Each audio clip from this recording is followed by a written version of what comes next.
ಇನ್ನು ವಾರ್ನ ಎಫೆಕ್ಟ್ನಿಂದಾಗಿ ರಾಜ್ಯದಲ್ಲಿ ಸಮಸ್ಯೆಗಳ ಸರಮಾಲೆನೇ ಸೃಷ್ಟಿಯಾಗಿದೆ. ಸಿಲಿಂಡರ್, ಆಟೋ, ಎಲ್ಪಿಜಿ ಅಭಾವ ಸೃಷ್ಟಿಯಾಗಿದೆ. ಈ ಹಿನ್ನೆಲೆ ಕೇಂದ್ರದ ಮೇಲೆ ಆರೋಪವನ್ನ ಹೊರಿಸಿದ್ದಾರೆ ಕೆಎಚ್ ಮುನಿಯಪ್ಪ ಅವರು.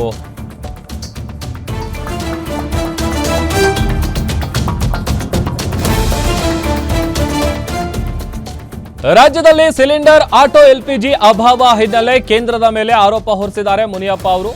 ರಾಜ್ಯ ಸರ್ಕಾರ ಸಮಂಜಸವಾಗಿ ಕೆಲಸ ಮಾಡ್ತಾ ಇದೆ. ಕೇಂದ್ರಕ್ಕೆ ನಾನು ಸಿಎಂ ತಲಾ 3 ಪತ್ರ ಬರೆದಿದ್ದೀವಿ. ಕೇಂದ್ರ ಸರ್ಕಾರಕ್ಕೆ ದೂರದೃಷ್ಟಿ, ಮುಂದಾಲೋಚನೆ ಇಲ್ಲ. ಕೇಂದ್ರ ಸರ್ಕಾರ ಸಂಪೂರ್ಣ ವಿಫಲ ಆಗಿದೆ ಅಂತ ಆರೋಪ ಮಾಡ್ತಾ ಇದ್ದಾರೆ. ಆಟೋ ಗ್ಯಾಸ್ ರೇಟ್ ಜಾಸ್ತಿ ಮಾಡಿದ್ದಾರೆ. ಬಿಜೆಪಿ ಸರ್ಕಾರ ಇದ್ದಲ್ಲಿ ಒಂದು ರೀತಿ ನೋಡ್ತಾರೆ, ಬಿಜೆಪಿಯೇತರ ಸರ್ಕಾರ ಇದ್ದಲ್ಲಿ ಮತ್ತೊಂದು ರೀತಿ ನೋಡ್ತಾರೆ.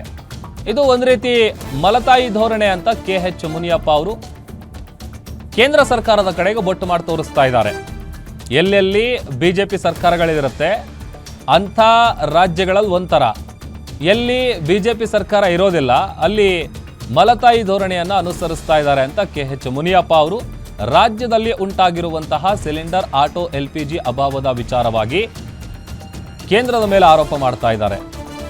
ಯಾಕಂತಂದ್ರೆ ಕೇಂದ್ರ ಸರ್ಕಾರ ಹೇಳ್ತಾ ಇದೆ ಆ ಥರದ್ದು ಯಾವುದೇ ಸಮಸ್ಯೆ ಇಲ್ಲ, ನಾವು ನೋಡ್ಕೊಳ್ತಾ ಇದ್ದೀವಿ ಅಂತ. ಬಟ್ ಕೆಎಚ್ ಮುನಿಯಪ್ಪ ಅವರು ನೇರವಾಗಿ ಕೇಂದ್ರ ಸರ್ಕಾರದ ಕಡೆಗೆ ಆರೋಪ ಮಾಡ್ತಾ ಇದ್ದಾರೆ.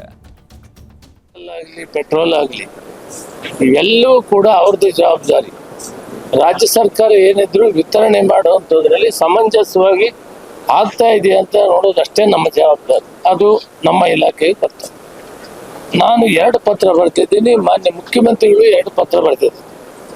ಸಮಯಕ್ಕೆ ತಕ್ಕಾಗಿ ನೀವು ಇದನ್ನ ಸರಿಪಡಿಸ್ಬೇಕಾಗ್ತದೆ, ಬೇರೆ ಕಡೆಯಿಂದ ವ್ಯವಸ್ಥೆ ಮಾಡ್ಕೋಬೇಕಂತ. ದೂರದೃಷ್ಟಿ ಇಲ್ಲ, ಮುಂದಾಲೋಚನೆ ಇಲ್ಲ. ಮತ್ತಿದು ಯುದ್ಧ ಆಗ್ತದೆ ಅಂತ ಸುಮಾರು 3 ತಿಂಗಳಿಂದ ಎಚ್ಚರಿಕೆ ತೆಗೆದುಕೊಂಡು ಇವರು ಈ ಕೆಲಸವನ್ನು ಮಾಡಬೇಕಾಗಿತ್ತು. ಕೇಂದ್ರ ಸರ್ಕಾರ ಸಂಪೂರ್ಣವಾಗಿ ವಿಫಲವಾಗಿದೆ. ಭಾರತ ದೇಶದಲ್ಲಿ ಕರ್ನಾಟಕ ರಾಜ್ಯ ಆದಾಯ ತೆರಿಗೆ ಕೊಡೋದ್ರಲ್ಲಿ, GST ಕೊಡೋದ್ರಲ್ಲಿ 2ನೇದಿದೆ. ಇಲ್ಲಿ ಉತ್ಪಾದನೆಯೂ ಜಾಸ್ತಿ ಇದೆ. ಹೋಟೆಲ್ ಮಾಲೀಕರು ಕಂಗಾಲಾಗಿದ್ದಾರೆ. 20ರಿಂದ 30% ಹೋಟ್ಲಲ್ಲಿ ಊಟ ಮಾಡೋದಿದ್ರೆ ಹೊರ ದೇಶದವರು, ಹೊರ ರಾಜ್ಯದವರು ಎಲ್ಲ ಕೂಡ ಇಲ್ಲಿದ್ದಾರೆ. ಅವರಿಗೆ ಬಹಳ ತೊಂದರೆ ಆಗಿದೆ. ಆಟೋ ಜೀವನ ಮಾಡೋದು, ಆಟೋ ಓಡಿಸಿದ್ರೆ ಮಾತ್ರ ಅವನ ಜೀವನ ನಡೀತದೆ. ಅಂಥವ್ರಿಗೆ ಪೂರ್ತಿ ಪ್ರಮಾಣದಲ್ಲಿ ಕೊಡೋಕ್ಕಾಗಿಲ್ಲ.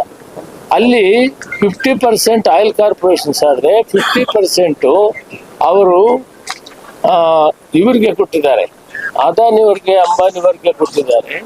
ಅವರಿಂದ ಅವರು ಪ್ರೈವೇಟ್ನವರು ಸಕಾಲಕ್ಕೆ ಕೊಡದೆ ಇದ್ರೂ ಕೂಡ ಕೆಲವು ಸಂದರ್ಭದಲ್ಲಿ ಅವರು ರೇಟನ್ನು ಜಾಸ್ತಿ ಮಾಡಿದ್ದಾರೆ. ರಿಲಯನ್ಸ್ ಅವರು ಇದ್ದಾರೆ, ರೇಟ್ ಜಾಸ್ತಿ ಮಾಡಿ ಜನರಿಗೆ, ಆಟೋವರಿಗೆ ತೊಂದರೆ ಕೊಡ್ತಾ ಇದ್ದಾರೆ. ಇದರ ಬಗ್ಗೆ ನಾವು ಈಗಾಗಲೇ ಪತ್ರ ಬರೆದಿದ್ದೇನೆ. ನಾನು ಕೇಂದ್ರ ಸರ್ಕಾರ ತಕ್ಷಣ ಅವರ ಮೇಲೆ ಆಕ್ಷನ್ ತಗೋಬೇಕು. ಏನು ಅವಕಾಶ ಇದೆ ಅದನ್ನ ಸಮಂಜಸವಾಗಿ ವಿತರಣೆ ಮಾಡಬೇಕು. ವಿತರಣೆ ಸರಿಯಾಗಿ ಮಾಡ್ತಾ ಇಲ್ಲ. 1ಕ್ಕೆ 2ರಷ್ಟು ರೇಟ್ ಕೂಡ ಹೇಳ್ತಾ ಇದ್ದಾರೆ. ಇದ್ರ ಬಗ್ಗೆ ಈಗಾಗಲೇ ಪತ್ರ ಬರ್ತೀನಿ. ಮತ್ತೆ ಅಧಿಕಾರಿಗಳನ್ನೆಲ್ಲ ಕರೆಸಿ 10ನೇ ತಾರೀಕು ಮೀಟಿಂಗ್ ಮಾಡ್ತೇನೆ. ಈಗ ಪ್ರೈವೇಟ್ ಯಾರಿದ್ದಾರೆ